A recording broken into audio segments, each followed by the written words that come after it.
My name is Jiles Smith, and welcome to Our Community.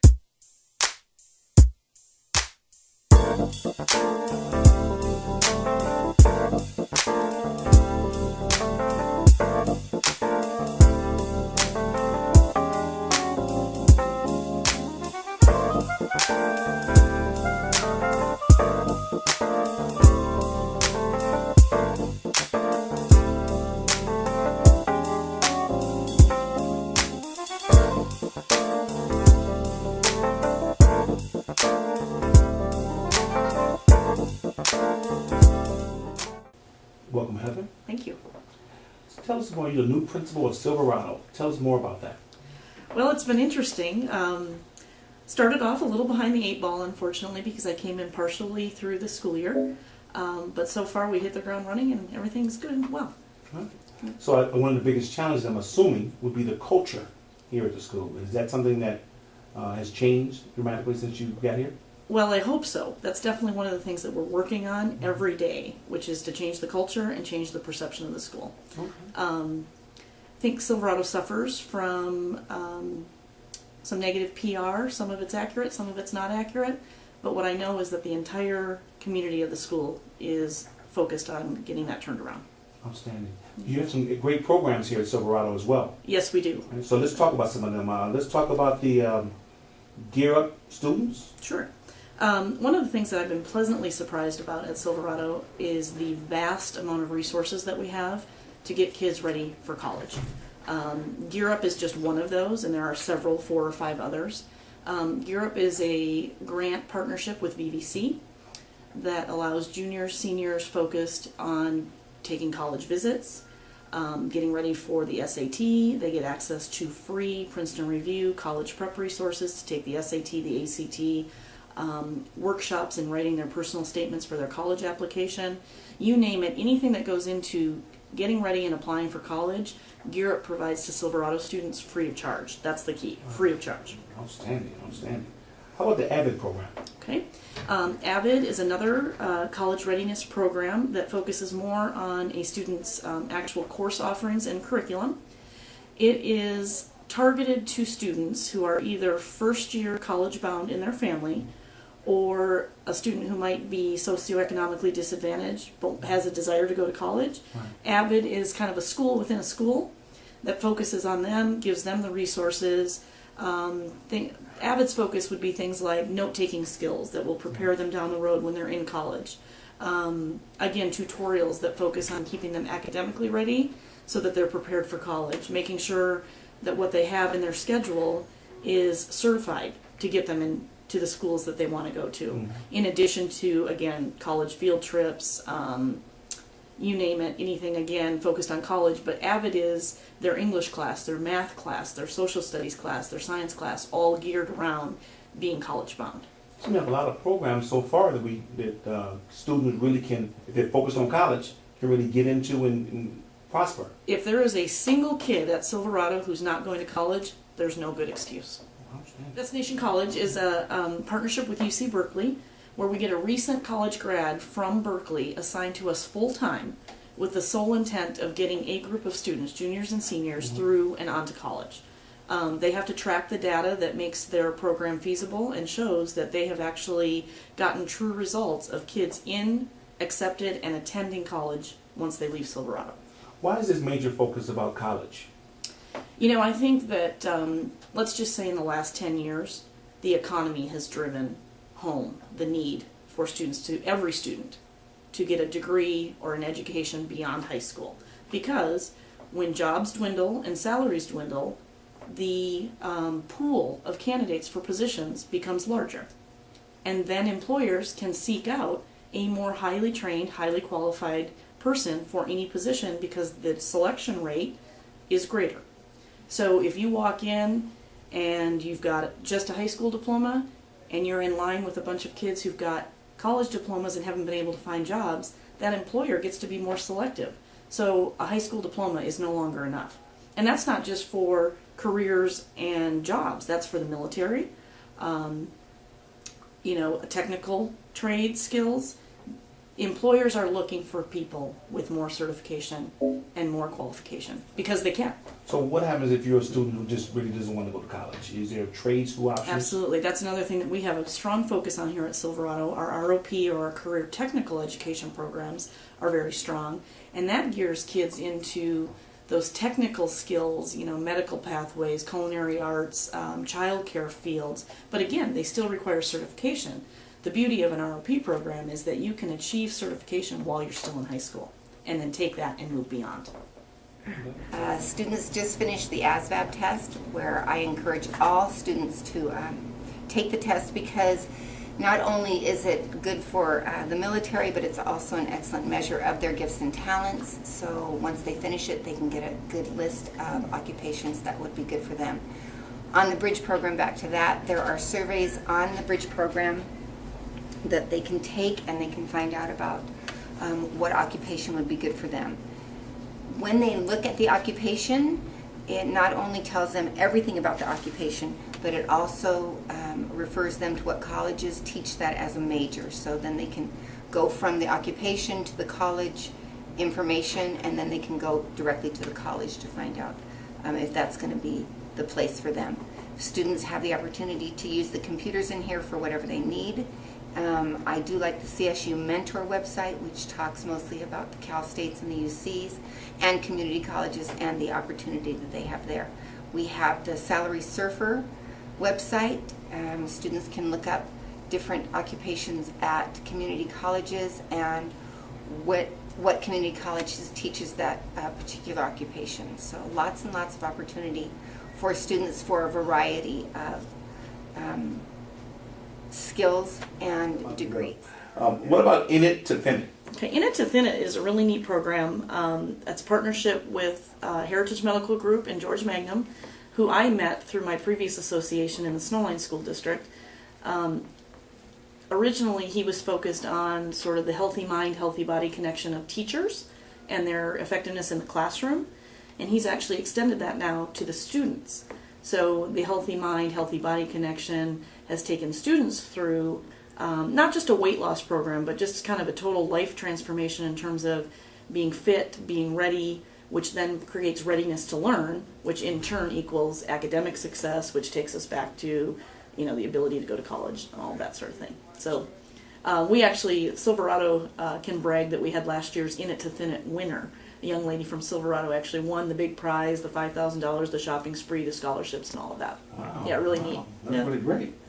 I understand you have a very vibrant ASB. Absolutely. One of the other things that I have been completely pleasantly surprised by that was different from my original perception of Silverado is the tremendous amount of school spirit that exists here.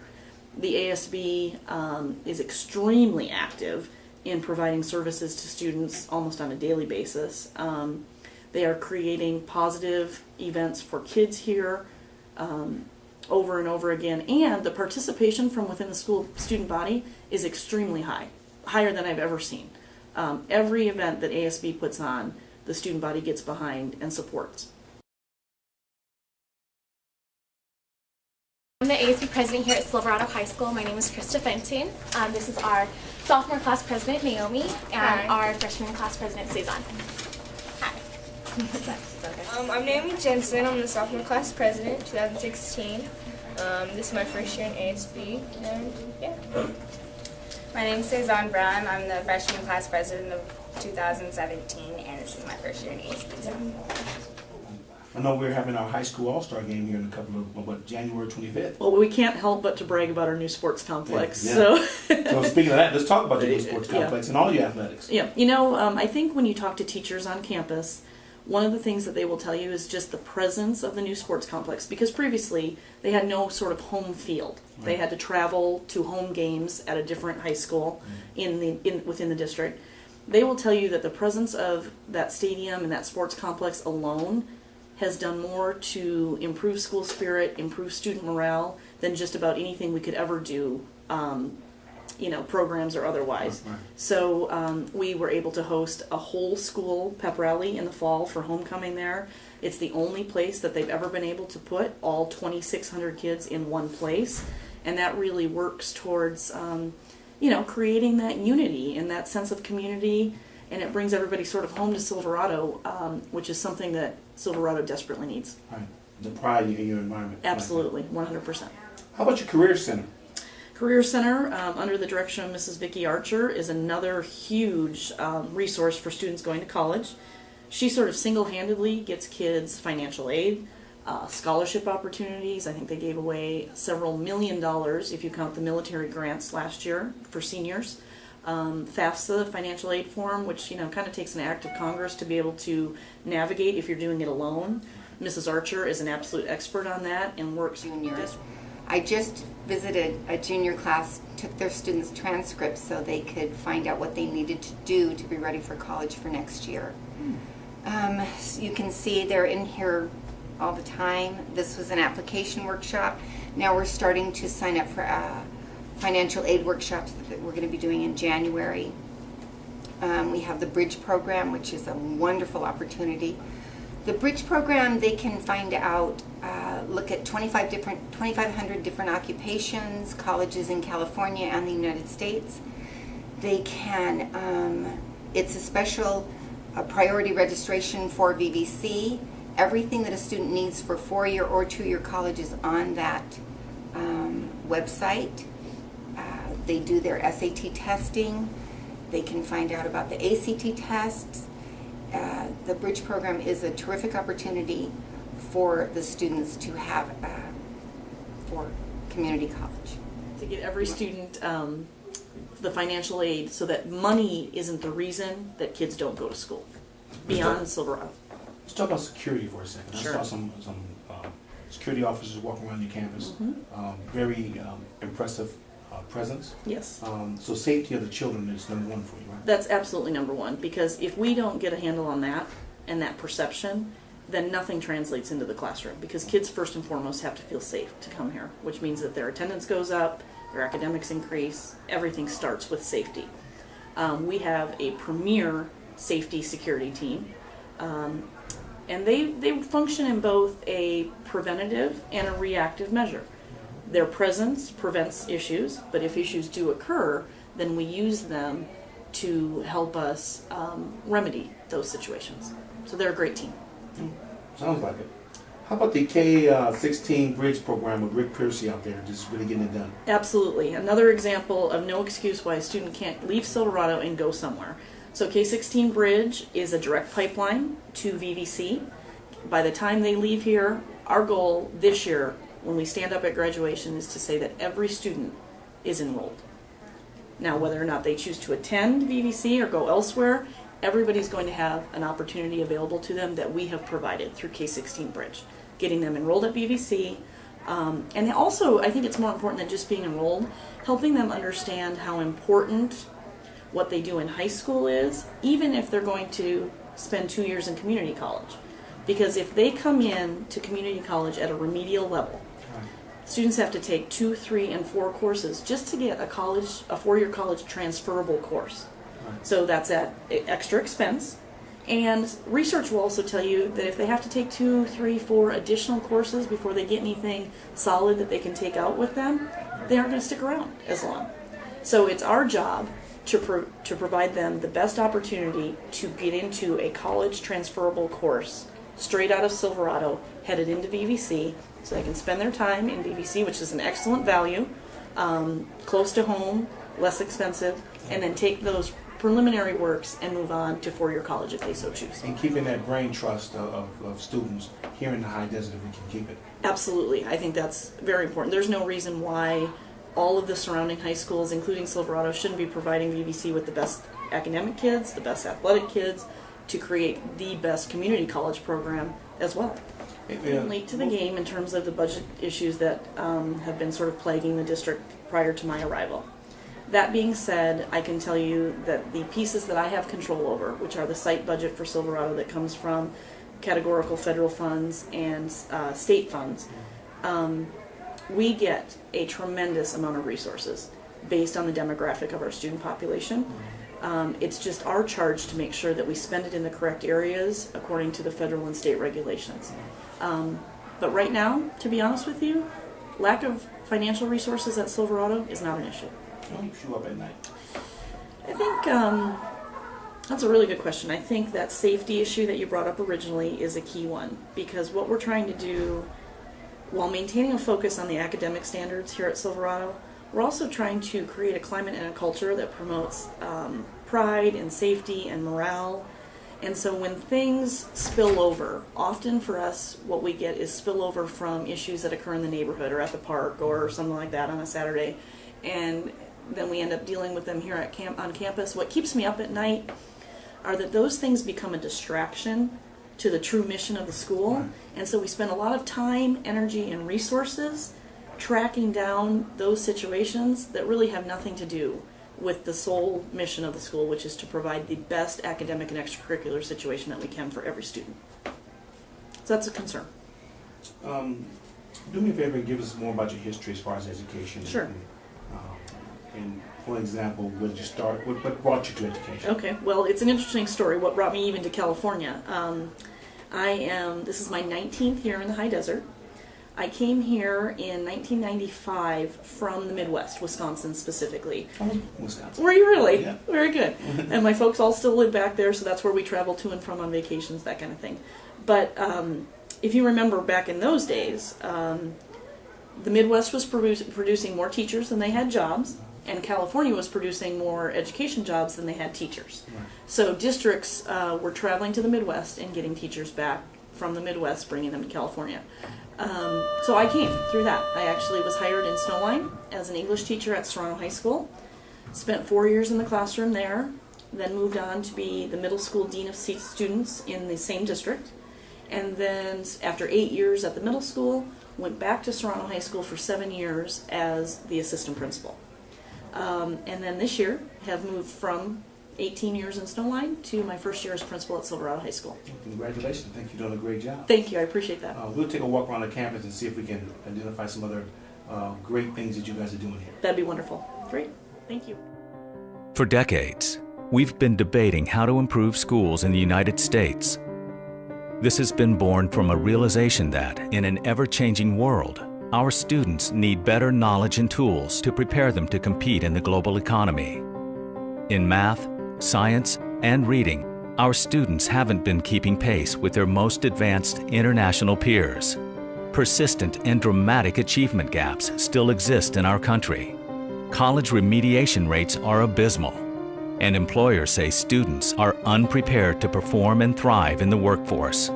The need to audaciously confront these issues resulted in a remarkable collaborative effort. The promise of consistent, shared, and rigorous education standards for all students that align with college and work expectations. A new set of ambitious academic standards to set the foundation for even greater student growth and success.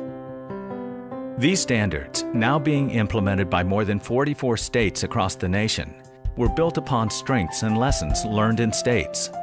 They were informed by other top-performing countries and grounded in research and evidence. And practitioners, content experts, teachers, researchers, and leaders in higher education and business all came together to make it happen. These standards were developed by states and for states. They are the clearest statements yet about the knowledge and skills that students need to master in order to be prepared for college and the workforce. The standards were designed with great care to ensure that they were clear, consistent, rigorous, and relevant. All are undeniably important when it comes to preparing students to successfully meet the demands of college and the workplace. Thanks to the unprecedented collaboration among states, young people, regardless of their background or where they live, will be taught to standards that, once mastered, will have prepared them for college and career success. Take a glimpse into the promise of these standards as states do the hard work of implementing them with fidelity and care. Use what you hear to start engaging conversations, stimulate creativity in the classroom, help align expectations, and get communities involved. Find out why state standards are far from common.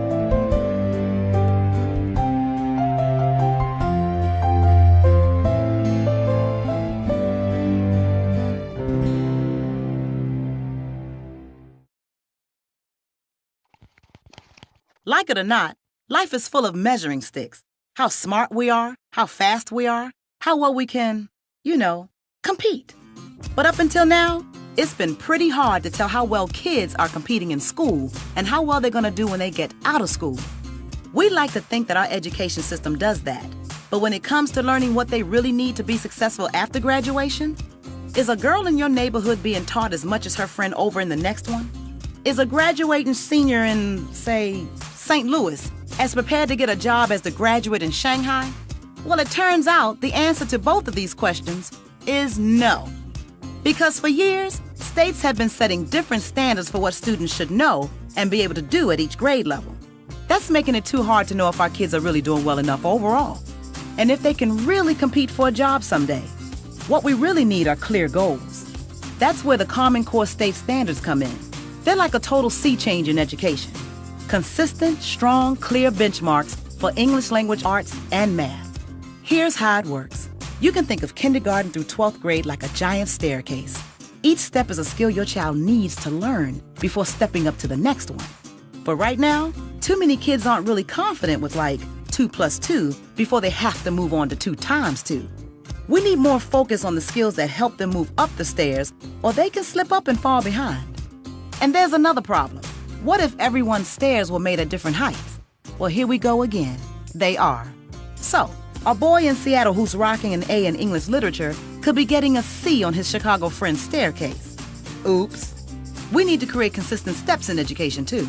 So first, each standard creates a landing on the staircase, a stop along the way as your child heads toward high school graduation. Each stop is a chance for every parent and teacher to focus on the skills their students are supposed to know at that step, no matter the zip code, language, or race. And more importantly, each standard makes sure all students are learning what they need to know to get to graduation and beyond. Because something like counting to 100 leads to understanding dollars and cents, which eventually leads to understanding how to manage a budget. Secondly, the standards are consistent from school to school, and they match up against international standards too. Now we know how we're doing compared to just about everyone. So even though local communities will still design their own curriculum, with the same rules, everybody can compete on the same kind of staircase. But standards aren't learning. That's why we need teachers, parents, and students to help make that happen by working together to help kids meet these standards. The world's getting more and more competitive every day. But now, when our kids get to the top of their staircase, they can have way more options on where their life goes from there. Clear goals, confident, well-prepared students. That's the Common Core state standards.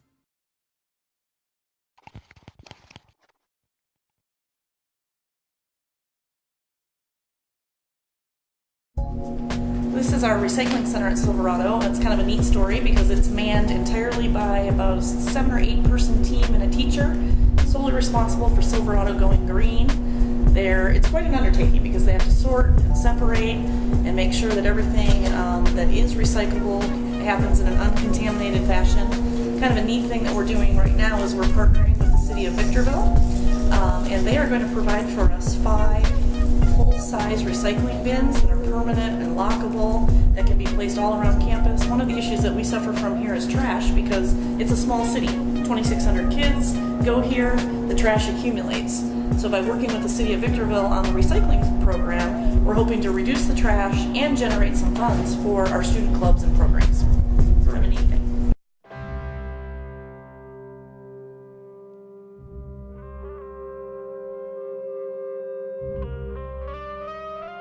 7,000 high school students drop out every school day. That's a line of desks more than 4 miles long. We can keep students in school. Visit boostup.org and take the first step.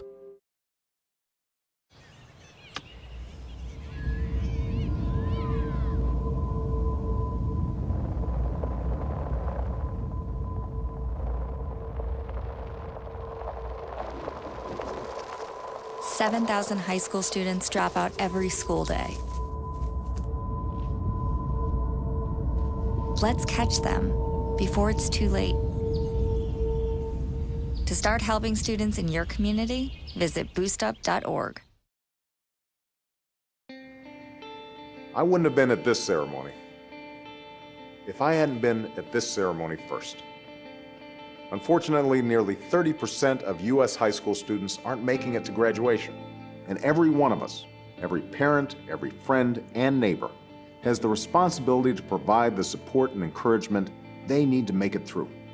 Because we all need to see a lot more of these pictures.